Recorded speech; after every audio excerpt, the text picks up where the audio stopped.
Oh, James is on. Oh yeah, there it is. It's strange. Hi, James. This is Gaylord. Is it working? Ah, it's Gaylord. Okay, so Hello. that must be it. It must have been a mistake in how. Okay, welcome everybody. Sorry about that. We're just figuring out some crossed wires here with invites. But Gaylord's here, so that's good. I'm gonna make him a co-host, and that should allow you to turn on your camera, show your screen. There he is. Can we change his name? Right. That I don't know. Let me see if there's a way to change. Yeah, I can rename you. Great. Awesome. I've always What do you wanted want to be? renamed. Just What do you want Gaylord your is name? good. Gahlord. Okay. Space Dewald. Oh, okay. Gotcha. Alrighty. Hey, Gaylord. Hey, how's it going? All right. I think we're ready to begin. We're still sort of waiting for people to come in. Sure. Maybe a few people, but let's get started. I am just full disclosure. I am in a remote setting. I'll show you really quickly where I am. Nice. It's pretty nice here. Daughter in the background. This is the Central Park Conservatory, and I'm here because, yeah, it's gorgeous here. But I have a doctor's appointment later, so I'm going to be handing it off to Robert Würzburg. So, but let me get started. My connection might not be the stablest of connections, but welcome. This is the fourth lecture in the 2022 Sara Turnbull Visiting Designer Lecture Series, where we talk to a wide range of experts in the world of art, design, philosophy, activism, science, and today we're going to talk about music and music composition and sound design. I'm Dave Schwiddick. I'm assistant professor of graphic design and digital media here at Lehman College. If for some reason I stutter, like if my connection stutters, just let me know and I'll back up. But today, my colleague Robert Würzburg, the outlaw animator, he is going to, and children's media creator, he's going to lead this discussion with today's guest. Robert, of course, is teaching this class in climate design that has paired science students with art and design students to come up with some kind of holistic installation design that bridges the gap between science and art. And this lecture, of course, this lecture series is a component of that class. As always, we really love to hear from the audience with any kind of questions, comments. So if you do have questions for our guest or for just anybody, just general questions to the universe, please feel free to put them in the Q&A section. It's down at the very bottom of the screen. Robert and I, we're really excited to welcome our guest today, Gahlord Dewald. Gahlord is an experimental musician living in Manoa Valley on Oahu, Hawaii. I'm sorry to hear that, Gahlord, that you're stuck in Hawaii. It's tough. It's tough. With everything going on in the world. His creative practice includes double bass extended techniques, free improvisation, modular electronics, and field recordings. He received his undergraduate from Marlborough College with a focus on ethnomusicology, conducting self-directed fieldwork in Bulgaria and the cockpit country of Jamaica. His academic work explored the use of music in the social construction of authenticity. We're speaking with him today because, as he himself writes, sound is a unique element in understanding our environment. Our ears give us clues about our surroundings that our eyes cannot comprehend. We use these clues to assemble meaning for ourselves and others. His website is gahlorddewald.com. I'm just going to copy that link and paste it in the chat so that if anybody wants to check out the kind of stuff he does, you're welcome to do that. Actually, you know what? I'm not able to do to the attendees, but maybe Robert, you can send it out later. I'm gonna hang around for a bit, just and then I'm gonna sign off, and Robert's gonna take over. But let's please welcome Gahlord Dewald. And in all seriousness, Gahlord, Hawaii does, and all island nations do face significant challenges with climate change, right? I mean, all joking aside, Yeah. can you? Oh, yeah, absolutely. I Yeah, mean, the biggest one for Hawaii at the moment is maybe less climate related and more related to the decisions that we make about where to store fuel, right? So the fueling capacity for the Navy has been stored in these tanks that are about 100 feet above the only aquifer on Oahu, and that's been leaking, right? So it's leaking gasoline into the aquifer of the island, right? So that's a genuine problem. Just yeah, this past week, they've decided they're going to finally fix this problem and get it changed, and which is a fantastic, development for us. Over the next 50, 60 years, as the water level rises, right, as the Arctic caps melt and so on, we're going to lose, like any other coastal area, right? We're going to lose some things like that, changing yeah, in the, there's just a ton of, issues about, and climate change is going to hit all of us, right? It's going to hit all of us, but an island nation, an island area, has different or, other kinds of unique challenges there. yeah. You were going to present. Did you want to start up your slides and Yeah. roll with it? I'll get, yeah. Let me, Alrighty. While he's doing that, I'm going to switch Robert over to host, and hopefully nothing horrible happens in that process. But so take it away, Gaylord, when you're ready. all right. Okay, cool. So I'm Gahlord Dewald, experimental musician. As mentioned, I'm in Hawaii. And Hawaii is the home of the Kanaka Maoli people, the native Hawaiians. And as a way of acknowledging that I'm here in their land, uh, one of the things that I like to do, or that I'm working on actively as part of that acknowledgement, is elements of indigenous language revitalization. And so you'll notice here the word Hawaii. There's this like comma here up in Hawaii.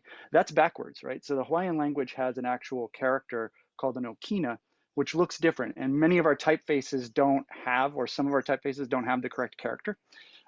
So one of the things I'm doing to acknowledge the Kanaka Maoli people is to help fix that. So this is, from the Hawaiian, hawaii.edu from Hawaii, talks about this okina. It's a glottal stop, and it changes the way words work, right? So there's a word pau, which could mean completed or done. But if you put the okina in there, it can mean a bunch of different other words. So I've gone in to a couple of typefaces and worked with type designers to get it the correct character in here, which is sort of inverted from what you'll see when it's done incorrectly. So I'm trying to help in this way, maintain a language resource for the people who are here. It was illegal to teach Hawaiian until the 80s as a language. And so it's not like some distant past here issue. It's a contemporary one. Sort of maybe more related to the climate design thing. There's a land use concept that the Kanaka Maoli have called ahupua'a. And I'll leave that word there for you all to maybe research on your own, but it's an interesting way of managing land socially for people in an island setting. So that's sort of my acknowledgement for the Kanaka Maoli people on whose land I am currently residing. And I guess I present that not to say so much about like, hey, I'm doing a great thing, but I would encourage everybody to think about what skills and talents and time you can offer to acknowledge the people whose land on which you reside. So my talk today is about field recording and sound design. Those are kind of the elements that I'm looking at. And with a particular thought towards presenting to people who may or may not self-identify as musicians, may or may not have or feel that they have any particular skills. So sort of a general thing as opposed to direct musicians. Please feel free to ask any kind of technical questions in the Q&A. Anything I don't get to in the course of this talk, I will write up and post a page with that. So feel free to get really nitty gritty and technical if you if you want, or broad. But I love questions. I love Q&A. So sound, there's sort of 4 elements that I'm going to talk about today. The observed world and our place within it, and how sound relates to that. How we capture and displace sound in field recordings and other methods. Analysis and synthesis, what we do once we've processed it. And knowledge transfer. What do we do? Why are we even doing any of this, right? What is the social elements, perhaps? So starting out with the observed world and our place within it. This is going to be the most sciencey part, perhaps, and I might just rush through it a little. But sound waves are compression waves. And what that means is elements or little molecules of air get closer together and farther apart, right? They get, there's a density and a rarefaction, whatever. The part where there isn't as many air molecules. And so the sound waves work like a slinky. If you've ever taken a slinky and kind of like pushed a wave through it, that's what's happening with sound waves. And our ears are incredibly sensitive, and they pick up those very small differences in the density of air or whatever other medium. So sound waves are compression waves, and they bounce off things. They reflect off things like walls, floors, carpets, any of those things, the trees and stuff around us. And they also pass through things as one of these sound waves hits a window. It will move molecules in the window, and on the other side of the window, that wave will continue. The solid material may absorb some part of that sound. Maybe the frequencies, it won't be as high. The high pitches might be rolled off. The sound might be described as more dull after passing through some materials. But these sound waves all exist, right? Whether we're there to hear them or not, you know, the tree falling in the forest, it is making those sounds. And so that's an important sort of thing to think about, is just what is this nature of sound itself. And then there's the human ear mind, I guess, because these things are hard to separate. And once these sound waves hit our ears, like as humans, there's only some of these sounds that we can hear, right? From 20 hertz to 20,000 hertz is sort of a range there that we can hear. Other creatures can hear different ranges or no ranges or other things. Same as with visually, like we don't see down into the ultraviolet range, but you know, some insects do. And so they see the world very differently. Other creatures hear the world very differently. We have this particular band of sound that we can hear. And our mind and the structure of our body will actually process those sounds further, right? The things that we perceive in our mind are not exactly the same as what's happening out in the atmosphere. There's a thing called the Fletcher-Munson curve, which is sort of an attenuation or a graphic EQ you could think of for our brain and our ears that focuses our attention on sounds that are in the range of human speech. So that we pay more attention to those kinds of sounds. The structure of our face will tell us, will determine the stereo imaging, whether a sound is on our left or on our right or behind us. You know, sound will come in and will break off of our nose. It'll bounce one way or the other and across our forehead. And that helps us position ourselves in the world, right? And this is really what's happening with our ears. Our ears are fixing us in an environment. And we're perceiving things about the environment, maybe even at a subconscious level, but you can raise it to a conscious level. You can hear what's the size of the room you're in based on the reflections of sound, the echo. You can tell whether the surfaces of the walls are hard or soft based on the quality of those reflections. There's a tremendous amount of detail that we learn about our environment that comes to us through our ears. We can hear sort of around the corner. If there's a hallway nearby and someone's walking in the hallway, we can hear it even though we can't see that person walking. And our brain and our mind work together, or mind and our ears work together, and we establish some kind of meaning about these sounds that we hear. Some of them are geared towards safety. You know, the standard, like, is there a lion there? You hear a loud sound or a nearby sound, you might become startled. That's just biological hardwiring stuff. So cued in for safety, right? That's an obvious benefit to having ears. We can hear behind us. We can't see behind us. There are cultural meanings. You hear a song at a dance, and is it a fast song that's fun and happy? Is it a slow romantic song? You know, what are these things? And that will change from one culture to the next. So it's a whole social construction of meaning around a particular kind of sound. There may be semantic elements to sound. Are there words in it? Is it telling us to do something? Is it a beep that has a specific meaning? You know, are there instructions themselves in the sound? And like I mentioned, the Fletcher-Munson curve is kind of like hardwired for us to find those sounds, the semantic voice areas. And then personal sounds, sounds that have meaning to us because we heard them when we were doing something and that imprinted in our mind in some way. You know, elements of nostalgia, all kinds of other things can wrap in there, where a song might have or a sound or a song might have meaning to an individual, but it has a completely different meaning to somebody else. And one of the things I want to kind of like approach on this idea of meaning, because I think this is, as an artist, the things that we want to focus on, is using sound as a way of exploring and understanding and generating meaning, right? And one tool, kind of in an analysis way, is something called OODA, which stands for Observe, Orient, Decide, Act. And even though it's presented in that, you know, very nice, straightforward and logical order, these things could happen in any way you want. You could just, you know, randomly pick which way it goes. But there's things that we observe about the world. And in this case, I'm focusing on our ears. How do we observe the world through our ears? What is it telling us?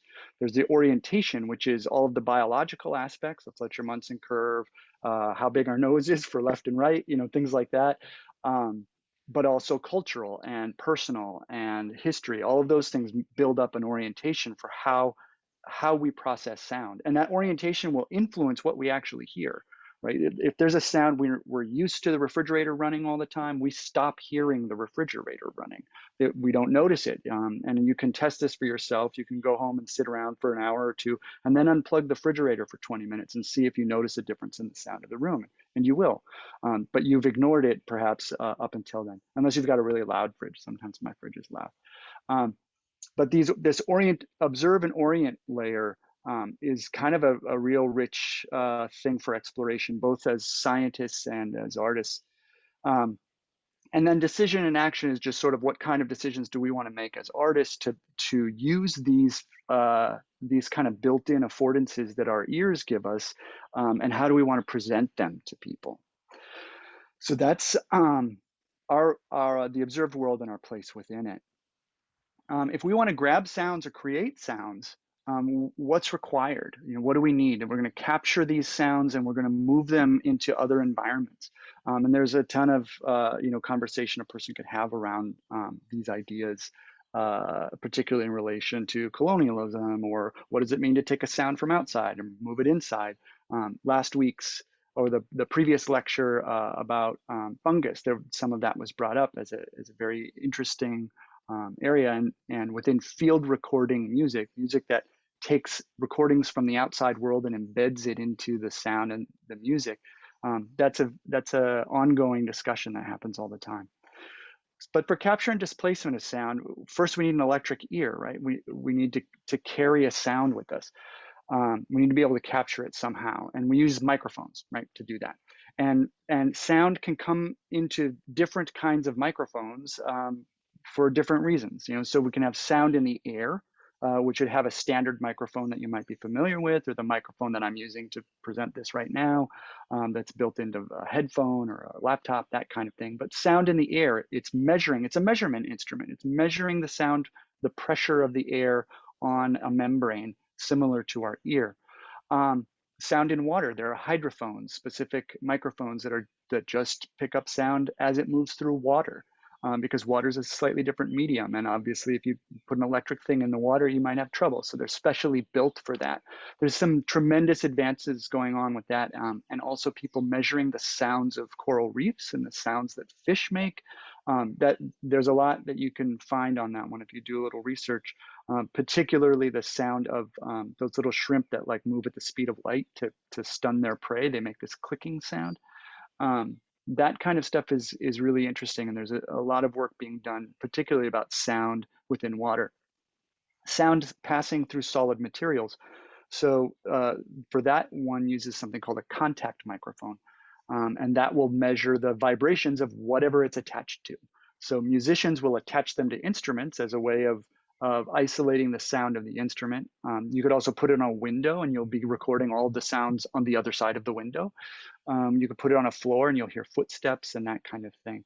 Solid materials, I mean, every medium, whether it's air or water or a solid material, is going to have its own way of attenuating sound. So it changes the nature of the sound as it passes through that material. There's also electromagnetic waves, and these aren't sound waves, they aren't compression waves, they're a whole different category of thing, but they end up getting looped in with field recordings because they exist in the world, often as a function of the built environment. So all of the little screens that we have, they emit radio frequencies, and you can pick them up with specialized microphones. And people will use those with as often it's some really cool like beat music or drone music or things like that. Make use of very interesting kind of chiptune sounding stuff, but all these frequencies are floating around all over the place, and you can pick those up with a specialized microphone. But that's one microphone. We've got two ears, so how do we fix our sound in space? And there are different things that you can do if you have more than one microphone. You can do what's called a binaural recording, which is you place two microphones that operate kind of like ears, and you place them where your ears are, and then your face is bouncing all those sounds around, and creating a stereo, very three-dimensional image for anyone listening on headphones. Someone listening on a regular set of stereo speakers, it'll just sound like a stereo picture. But if you put it on headphones, it can be a very convincing three-dimensional audio space. It's some really interesting stuff can be done that way. Then there's also just taking two mics and putting them in the environment and having a nice stereo image that is flat and in front of the listener. But it works. And then there's multi-channel, having more than two speakers. Usually, I guess technically stereo would be multi-channel too. But whether we're talking about 5.1 or 7.1 stereo surround sound kind of environment, or entire audio environments, like ambisonic domes, you might have like 80 or 100 or more speakers all arrayed out in a particular way, and you have specialized software to move those sounds through space. And there are specialized installations for that. I know, different universities and stuff have them. But so thinking about fixing ourselves in space, or fixing the audience or listener in a specific location, and again, using meaning to where they are, using sounds of the environment to fix them in a space. Once you've captured the sound through some of these microphones and other techniques, you got to store it somehow. You need some kind of memory for it, right? And it needs to have a storage medium, and kind of maybe going backwards in time in some way. Today we have data and digital mediums. Before that we had tape and other mechanical mediums. Before they had written culture, you could write it down. There's lots of transcriptions in Western notation of birdsong, for example. And oral culture, you can just sing it, right? You could sing the birdsong. You could sing, what's this sound? What's the sound of an ocean? And make that sound with your mouth. And these aren't progressive. This isn't like a progressive new old. All of these things exist at the same time. It's layered. It's multi-layered, right? And you can start to layer and collage these things together. And each of these different media also change the nature of the sound, right? Data and digital stuff typically is using a sample rate. It's collecting a tiny little fragment of sound in the same way that, say, fluorescent light turns on and off very quickly, and it gives the illusion of being light. But as much as it's light, it's also dark because it's off half the time, that kind of stuff. Audio works the same way. It's sampling, and the faster that rate is, the more likely it is to sound good. But there are also creative uses for slowing that down. If you want to get into lo-fi hip hop, or you want to recreate any of the beat-centric music of the 90s, you want to lower that sample rate down to less than perfect because it gives it a certain kind of crunch. tape and mechanical stuff, obviously people talk about the value or the warm sound of vinyl and that kind of thing. That also changes it. Written culture, the way we notate things, the way we write things down, and then our interpretation, there's a wide array that can happen there. And oral culture is dependent very much on the performer and how that performance is transmitted over time. There's dogs here, so I hope that the barking doesn't drive anybody crazy. Speaking of the environment. Once we've captured sound with our electric ears and stored it on some kind of medium, one of the advantages of storing it on a medium is that we get to transpose it, right? We get to take that sound and move it someplace else, right? It used to be a sound of the beach in Hawaii, and now it's a sound on someplace else, right? And so we want to create an apparition of this sound. We reintroduce this sound in new environments, right? We engage in the whole space place kind of dialectic of like, where is this sound? Where are we now? Now that we've added this sound in here, are we at the beach or are we in the art gallery? Where are we now? There's a variety of like speaker techniques of placing speakers so that these sounds that we've captured with our electric ears and stored with our disembodied memory and now are being projected out into some other place. We've transposed it to another location. You can have just one speaker just sitting out there and letting it fill the room, and that's something. And it's not bad and it's cool. And sometimes you might use it specifically, like I have a lamp and I want the sound to be coming from the lamp. Well, I'll put a speaker in the lamp, and it only needs to be one. The sound's coming from the lamp, and the directionality is caused by the person interacting in that environment. Multi-channel, setting up speakers in the corners of the room, and so you have a quad sound set up. So as people move around, they hear things differently. The sound changes as they move through space. Or stereo, maybe there's a static audience position, like standing at a gallery and looking at a painting, that kind of environment, and they're going to be standing there looking at that painting, and you put speakers on either side of the painting, and now the sound's coming from the painting, that kind of deal. Some of these techniques, then there's also just isolating people into headphones, right? They're only available on headphones, binaural recordings and stereo recordings, for example. But that's a different, now we've transposed that location that we recorded into someone's personal environment through headphones. And there's a lot of power, artistic power in that, and many people choose to listen to music itself on headphones as a way of separating themselves from the environment they're physically in and entering a new environment. And there's something interesting there. And then there's also like computer and device speakers. I'm just like browsing around, I'll hit play and it comes out of my computer speakers. And those have a tremendous, they're not very good, right? So they lose the high end and they definitely lose the low end. And then a lot of technical work needs to be done to get a full range of sound out of these kinds of speakers that are like computer or an iPhone and that kind of thing. But again, it's an element to play with, right? If you have bad speakers, then you just don't record sounds don't expect to get really deep sounds out of a computer speaker or an iPhone speaker.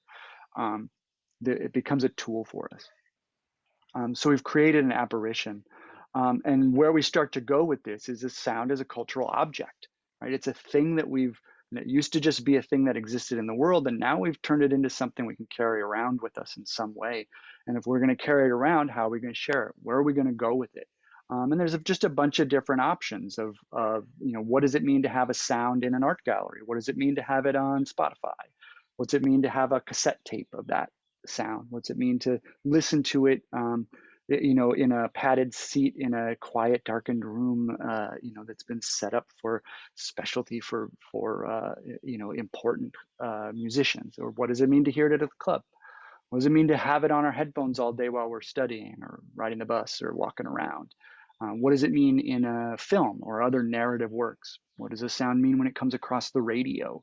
And you can kind of go through these ideas and think about, like, pick any one particular sound, and then how does that meaning change when it's presented in these different locations?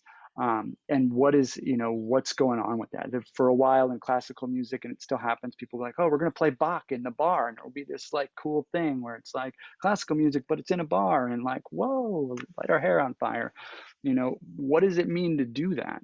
And what are we trying to do with that kind of presentation when we gather or create sound from the world and bring it to a location that isn't, that is separated from where we collected it.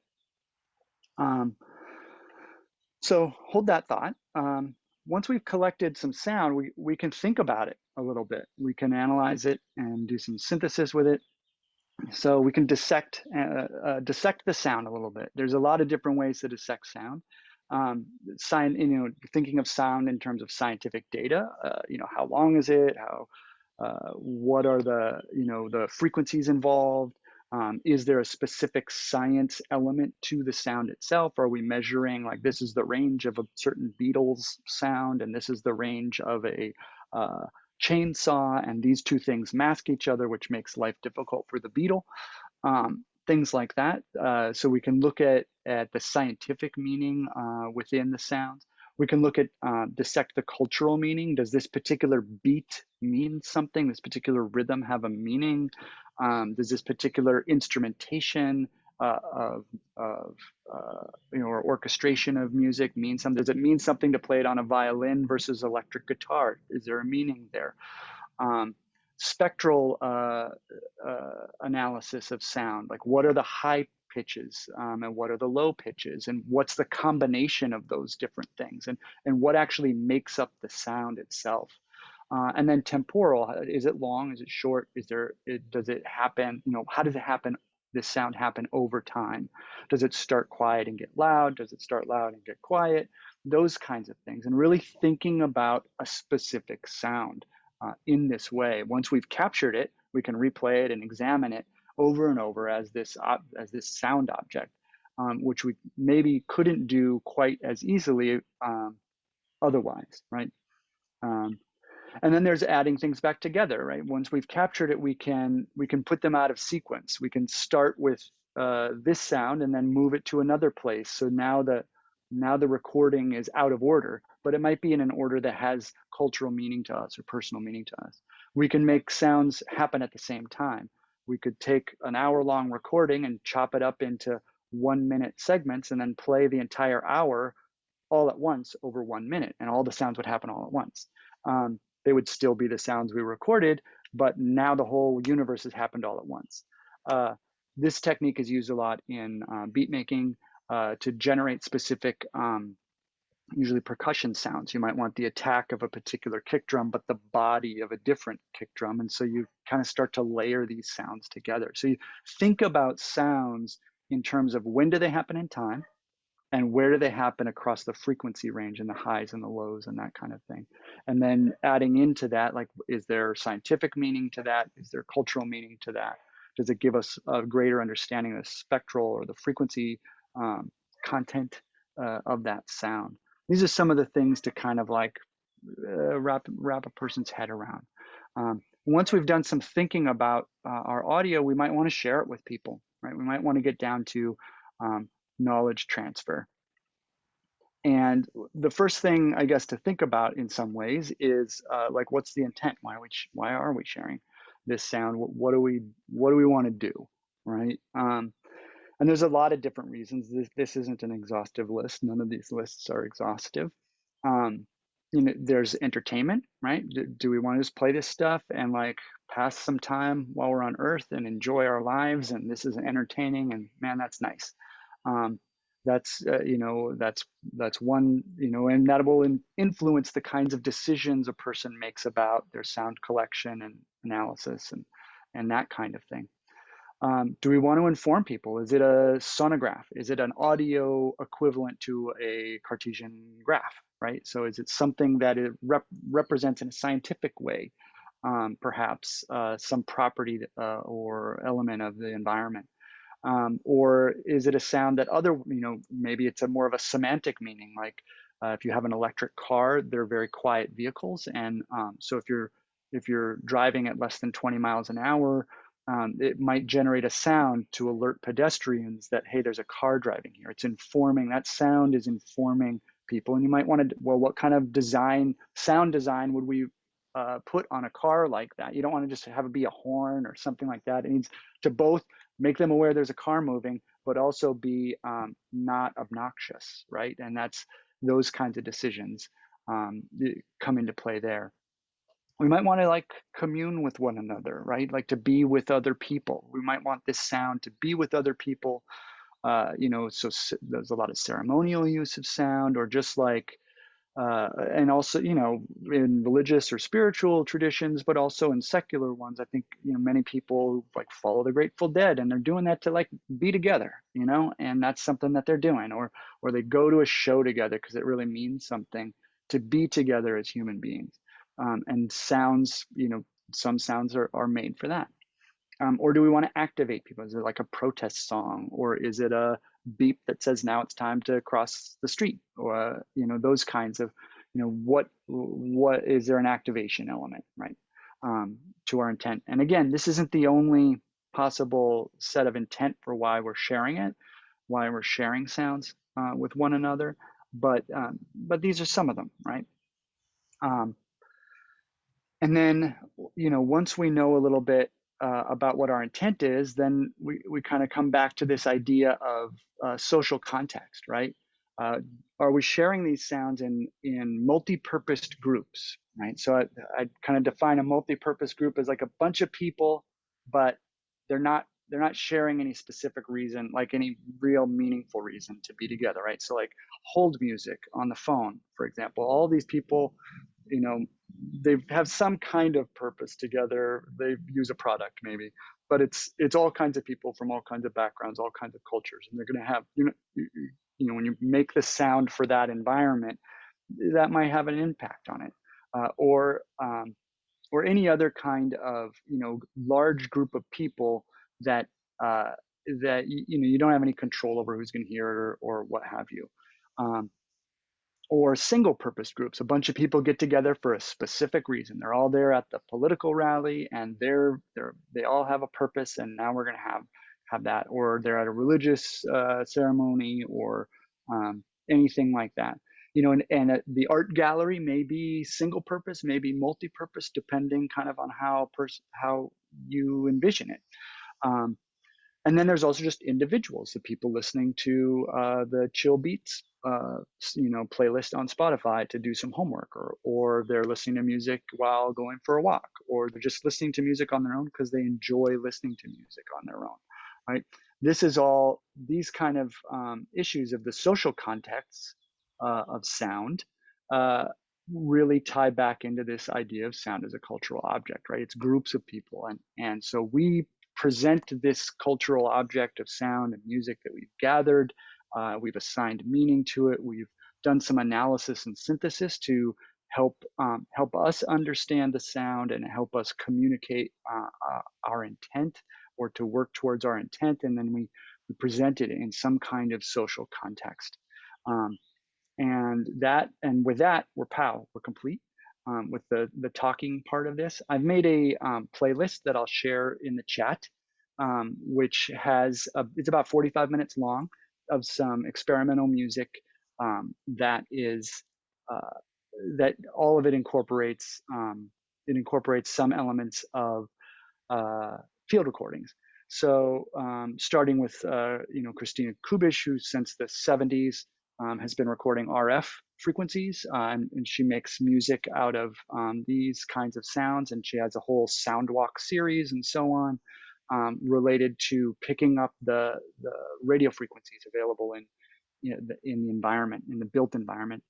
Susie Ibarra, a percussionist, I think she's still at Bennington College, teaching up there, but she's done a lot of field recordings in the Himalayas of glaciers and that kind of thing.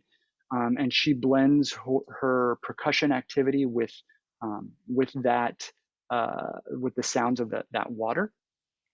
Stephanie Lamprey has a piece that she performs, in which she's a vocalist, she's a singer, and she is singing the sounds that are related to a particular forest. So she's recreating the emotional and sometimes actual recreations of the sounds of this particular forest. Most of this music, all of this music is experimental. So when you're listening to it, I would think less about, do I like this or not like this? I hope you will like it, but the purpose of it is less about that and more about, do we have a feeling about it, right? I think our culture and our society reinforces the idea that when we listen to things, we should either give it a heart or a thumb up or a star rating system and so on, because those kinds of, do we like it, do we not like it, are very tightly related to commercial activity. But much of this music and many sounds in the world are maybe more rewarding to listen to in terms of how does this make me feel, or what's my emotional reaction to it, as opposed to what's my commercial thumbs up, thumbs down relation to it. Halim Eldab created the first piece of what's called musique concrète, which is gathering sound from the world and just dislocating it into a gallery space. And he did that in 1944 with his piece Expressions of Czar. I have a segment of that called Wire Recorder Piece in this playlist. Kamaru is an ambient musician from Africa, from Kenya, and now he's in Berlin, I think. And so he's also taking recorded sounds and then layering in synthetic music to it. The experimental music unit out of Canada does their interpretation and improvisation of the life cycle of a fungus. And in many ways, that free improvisation work is more closely related perhaps to oral culture, where it's people expressing themselves in the moment. And so it's not based on a picture, it's not based on a recording, or they have this understanding of the life cycle of a fungus, and they're making sounds that they feel are related to that. Ibukun Sunday is also recording sounds in his environment and then layering more additional sounds and putting them in order and out of order to make an ambient environment. There's also a link in here to where he describes his artistic process pretty in depth. And Nyakabi Karyuki is also an ambient and experimental composer from Africa and Maryland and New York. She kind of lives in a bunch of different places, and she gathers sound and layers in her own vocal work as well as other things. So this is sort of it's a 45-minute thing. I would encourage you, if you're going to listen to it, to listen on something nicer than a laptop or phone, because otherwise you won't hear it all. And as each piece plays, and there are also links in here, you can learn more about those artists and their practices. I think that there's as many different creative practices as there are people making these kinds of sounds. So learning about those, I think, is useful. And also to remember that I've had musical training, and many of the people on this list have had musical training, but it's not necessary to have musical training to record stuff and move it around and do this stuff. That's how it is. So that is I should probably just put that link in there too. Yeah, I'm just looking for that link now. I don't see it. Here we go. Let me put it in there. I would have put it in there, except something went into full screen mode. Okay. Okay, thanks, Gahlord. This is great. So I had a question. I kind of harping back to our previous lecturer, who was talking about the sort of non-linear experience of time and the fungi world. And I was thinking about sound, music, how it's a completely fugitive element. We can't hold it. We can't grab a hold of it. It's something that's just like as soon as the words leave my mouth, they're gone, and then maybe they're resonating out through the universe for a couple million light years. Maybe they're not. I don't know. They may just be bouncing off the wall and coming back to me. Probably. And I was thinking about that in terms of how we experience music or sound, and how we use it as in kind of a ritual sense, and I don't just mean this sort of a religious sense, but in what you're describing as framing our experience of the world. And so we all bring our own sort of language of interpretation to music, but every sound we hear. Some people are really attuned to certain frequencies of sound that they like, and some are attuned to frequencies of sound they don't like, for a variety of reasons. And I think we were discussing this the other day, this idea that, controlling the amounts of time you spend on a particular frequency sometimes is key to whether or not you drive somebody out of the room or you don't. Right. And well, and it's like a muscle, right? We can fatigue over a particular sound. If you hear a particular pitch or frequency range and you hear it for too long, you can definitely get tired of that sound. And that's like the refrigerator experiment of like, go unplug your refrigerator and you'll be like, wow, it's so peaceful in here. And then you plug the fridge back, and unfortunately, if you do the refrigerator experience, it will ruin your experience of your living space, because then you'll hear the fridge all the time. So maybe don't do that experiment. But yeah, like that kind of thing is important, and it's part of the decisions we make as creative people. How long do we want someone to look or hear this particular sound? It's common for people to like, I'm very, avant-garde, and I'm going to make this loud, obnoxious sound until I drive everyone out of and that's like every 12 or 13-year-old boy has to go through that phase in their life. And hopefully they're done with it by the time they get a gallery show. It makes me think of going to Bang on a Can festival, and they closed the show with Glenn Branca. Glenn Branca, yeah, exactly. Five or 10 guitar players having up all the way. And it used to be. And I love Glenn Branca's music for the record, but it's. I saw him in a club environment, and I saw him at Bang on a Can a number of times, and he would.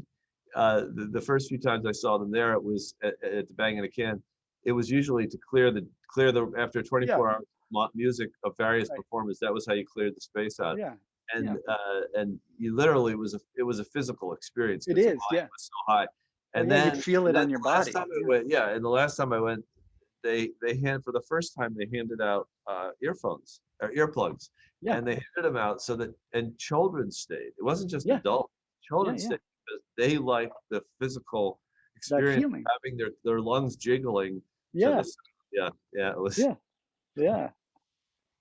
Well, and those things are, those are all choices that curators can make about the sounds that they put together.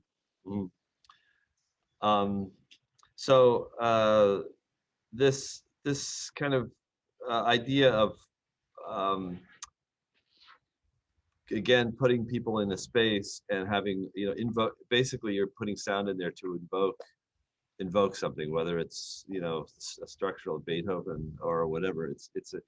You're sort of evoking it, and there's a sort of either a knowledge transfer or sort of a reinvention. So you're kind of using a process of cognition that everybody has, and sort of everybody's stitching together some idea of it. So it's I think what we're kind of wrestling with in this project we're doing now is how do we go out as sort of audio hunter-gatherers and sort of grab sound elements. And what I just heard from you was sort of interesting, which was I hadn't really thought about the sort of radio frequencies that everybody's living in the Bronx, and what which we're not even aware. I mean, we're aware of if we turn on a radio, but when we're walking around, we're not really aware of them. But they're there.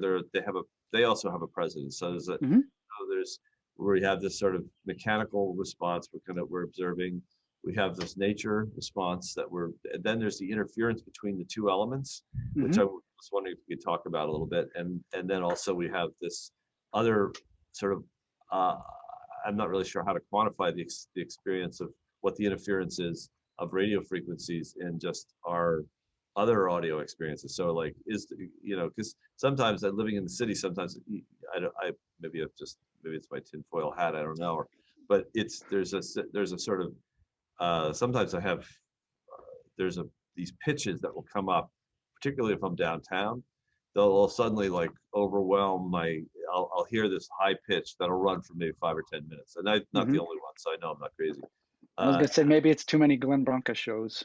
Maybe yeah, for that one. But it's well, but yeah. I think, I think it could just be an overload of some radio frequency that's going to happen. It could be. I mean, I don't think that the radio frequency for you to perceive it would not be coming through your ears, because the ear doesn't read that kind of energy. It only reads the mechanical pressure wave energy. So it'd have to be entering your mind in some other way. And tinfoil hats aside, like we do exist in these radio saturated environments, and we carry a radio around with us on our phone, and those things are there. Supposedly they don't have an impact on us, but who knows. Different creatures can perceive some of those frequencies. It changes bird migration stuff. I think there's some studies around that. Some of the things to think of, in the Christina Kubich piece that opens the playlist, she gathers a bunch of sounds and then she reorganizes them, right? So thinking about for your project, one is in a gallery environment where something's going to go on for all day, is to gather long stretches of sound. Whatever your recording medium and whatever your electric ears are, whether it's radio frequency stuff or regular microphone stuff, to gather long patches of it and then reorganize it in some way, right? Christina Kubich reorganizes those radio frequencies into something that has a beat and a pulse, and it's kind of an interesting, work. But she also has pieces that are designed around actually, like the artwork itself is walk around a city with this microphone and a headphone and place it next to this, place it next to that, and that's the piece, right? There's an entire genre of music called the sound walk, where the musical piece is a map that you walk around and listen to specific sounds. And there's several of them in New York City that are famous. So I didn't include those in these because you have to actually do the walk. And if you made a recording of it, it'd be several hours long, because it takes a while to do the walk. But for a gallery piece, it's thinking about what's the apparition you're creating. What is the apparition we're invoking? What is the space that we are transforming this gallery space into some other place, right? It's this modernist white box and in one moment, but we're changing it into something else. And if we're changing it into something else, what is the acoustic environment of that something else? Is it a real something else? Is it an imaginary? Is it the future, the past, all of that kind of cultural things? And then say, well, what does that, it's a simple question, what does that sound like? We're going to do this thing. Okay, cool. What is it? What's the sound that's associated with that? And there may not be an obvious, quote unquote, logical or realistic answer to that. It'd just be like, well, what should that sound like? And related to that is what's as a composer and musician, I like to think, what's the emotional content of that thing, and how do I translate that into sound? And does that sound have the emotional content for me personally? And then if enough other people share that feeling, then it's okay. But it may or may not actually translate emotionally to the person standing next to me, or a person from a completely different culture, or those kinds of interactions happening. And that's sort of part of the deal with presenting work. But I think just one, like on a practical level, gather lots of sound. Right? You don't want to have a 1 minute piece that repeats 600 times during the day. Because as soon as the piece starts repeating, people will leave the gallery, right? Because they'll be like, okay, cool, I saw it. The length of your artwork will determine what's the length of time people are willing to spend in there. Because they'll be like, oh, okay, I heard the song, now I'm done. And they leave. So having a lengthy piece so that you're really building an environment. This is like, again, just an approach, decisions people could make.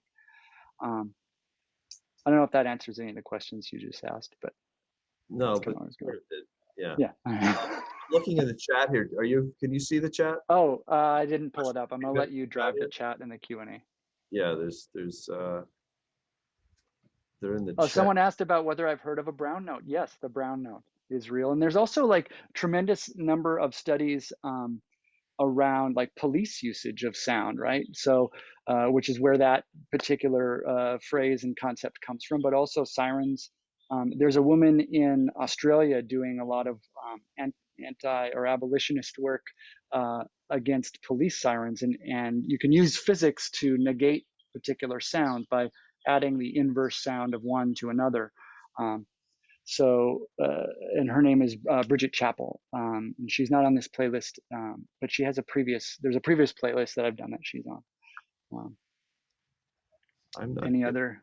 I'm not Are you getting pulling them in? I'm not getting the Q&A. It's not coming up on my Oh, screen. okay. I think there's more going on in the chat. I'll go up and look in I there. haven't looked at that, actually. Let's see here. There's a few technical questions which we can, if you want to talk about the. No, I think if you email me the technical questions afterwards, I'll write that stuff up. And I love like ask as many technical questions as you can, but those kinds of things are easier to just like describe it, write it down. Here's the link to the thing, because it almost always involves a product. It's like what kind of microphone. This is definitely paradoxical, but outside the ambience and other background noise, is there truly a sound that is completely quiet? Is true silence just an imaginary concept? Does the brain make up for that by adding its own sound? So there are specific environments that are built to absorb all of the sound available. There's one in New Jersey, there's one in Japan, and like Bell Labs operates, I think, the one in New Jersey where they do scientific research. And so maybe in the link that I make, I'll include a link to that. But yes, it's possible, and it drives people crazy to be in it. I know somebody who was involved with that, and they described they you can hear your blood. Yeah, they can't leave people in the room too long because you can hear the blood going through your body, and after 5 10 minutes, and that freaks you out. Yeah. Mm-hmm. Yeah.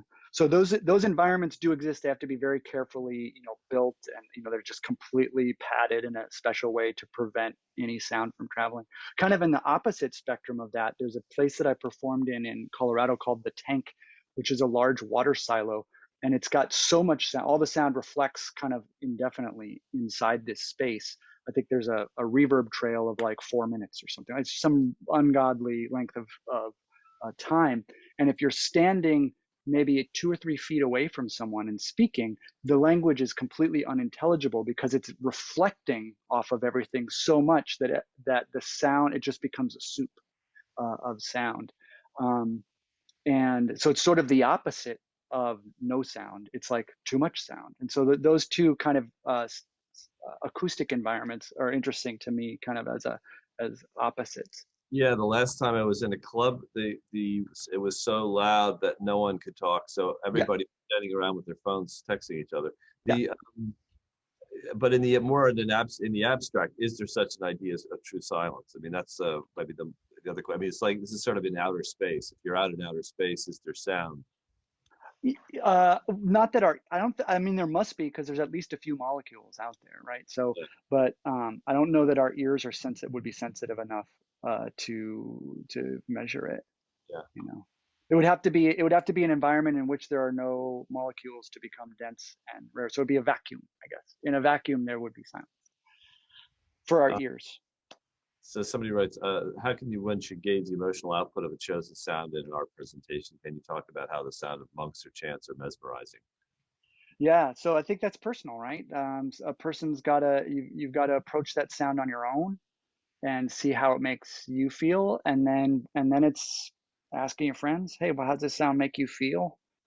Or playing it for them and seeing what responses are. That's sort of art, right? That's the art side of it.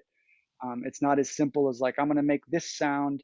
You could use cultural, you could use cultural cues or semantic cues. So you could be kind of heavy-handed with it, using sounds from the environment. Police sirens that's a stressful sound, or those kinds of things. Well, it also reminds me of the use of the minors in the minor keys, and right, that was actually forbidden for a while. Well, and even there, it's like all of these end up being cultural, right? So what we view as a minor key, the quote unquote sad scales, in other cultures, they don't perceive it that way, right? That's how we perceive it. Oh, we hear this sound, we've been acculturated to know that's a sad sound. That's a sad song because it uses this collection of notes. and this other one's a happy song because it uses this other collection of notes. But in other cultures outside of Western music, that may or may not be the case, right? So our range of emotions and the language that we have about them, all of that stuff ends up being filtered culturally. So it's not as clear cut as, well, I'm going to use this thing and go for it. So I think as an artist, first it's got to work for the artists themselves. And then from there, you learn this by sharing it and doing it. It's a learn by doing kind of thing. Does anybody else have any questions from the floor here? Got everybody in the room. Anybody have anything they want to ask Gaylord before we're sort of at about an hour now? No? I think we're okay. This was really good. Someone had one in there on the 440 versus 432. I love 432. But it's all so it has to, it's hertz. It's the tuning systems of, there's a whole like kind of like almost occult sort of like people arguing about is A 440 or is it 432, or like what is the whole key pitch stuff. But anyway. Okay, this was great. I think this gives us a lot of material to work with. We're going to probably be bombarding you with a bunch of questions, because I think we have this idea of probably gathering a lot of material and then creating some kind of a environment in which we can generate a certain amount of interference on the fly, so that whatever the mix of materials we put together, it's influenced by the presence of our audience. Hit me with all especially the technical questions, because those things can pile up. Hit me with any questions you've got. I'm always happy to respond. Oh, there's another question. Two new questions here. Let's see. This is fast. By the way, that is a beautiful diagram out for your expertise. Great presentation. Well, I'll share the diagram as well. So thank you for appreciating. Q&A. I'm not getting a Q&A. I don't have it. It's not showing up on mine. Wait, I think I can pull it in. Blocked out on the right side. I got the brown note question has already been in there. Someone had to be cheeky and ask about that. Here, software to edit. Okay, I'll take this one technical question in this call. Send all the technical questions as emails, but software to edit, if you have a Mac, GarageBand is probably included. Does a great job. If you don't have a Mac, there's a piece of software called Audacity, which I believe is free and is also great. Not as fun to use as GarageBand, but also great. If you have money and you want to spend money on software, then I personally use Logic Pro. Other people use a system called Pro Tools, but like you're going to be spending a bit of money on those things. GarageBand will literally get you most of what you ever need, and once you know that you need more, then then you're a musician and you're into some other stuff. There's also a great piece of software called Ableton Live, and a lot of DJs and beat-driven music make good use of that. It's fantastic software, also paid. So that's another sort of option. But Audacity and or GarageBand, you can layer sounds, you can make long sounds, you can export them as a sound file that can be played somewhere, and that's kind of where I would start. That's in the Q&A. Okay. Well, I can't see it. So assuming that's it. Okay. Well, this was great, Gaylord. Good to see you again. Always good to see you. Thank you, and I'm sure we're going to be pestering you. Yeah, please do. Questions. Please do, and I'll look forward to it. We may share some things. Okay, sounds good. If you can, before you close it, see if you can export the stuff from the chat so that I can. Sure. So that I can make sure if there are any questions that we missed in there that I can get to. I don't know how to get to it, but. Let me see if we get this back up here. Okay, I'll do that. Okay.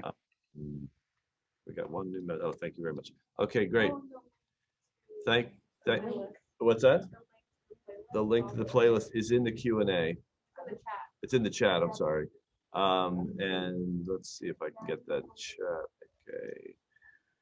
Gotta get the chat out there. Okay. Good. Well, thank you very much, Gaylord, and thank you everybody for attending today's lecture. And we'll hope to see you next week. Sounds good. Okay. Bye-bye. Thanks, man. Yeah.